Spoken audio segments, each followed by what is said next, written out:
برای کارشناسان ملکی، حفظ و نگهداری اطلاعات ملک و مشتری بسیار مهمه و برای حفظ این اطلاعات ارزشمند باید یک مکان مناسب را انتخاب کرد. زومکن این امکان رو به مشاور میده در صورتی که ملکی به فروش یا اجاره رفت این فایل ها بایگانی بشه تا در صورت لزوم مجددا بتونه از طریق زومکن های بایگانی به این مشخصات دسترسی پیدا کنه.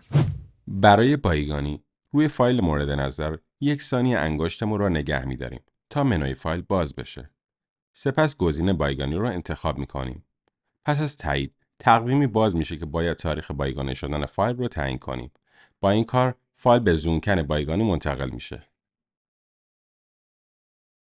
پس اگر با زومکن کار میکنید سعی کنید تا جای ممکن به جای حذف فایل ها آنها را بایگانی کنید. همچنین بایگانی کردن کمک میکنه تا زومکن اصلی شما خلوت‌تر و مدیریت و پیدا کردن فایل ها راحت‌تر بشه.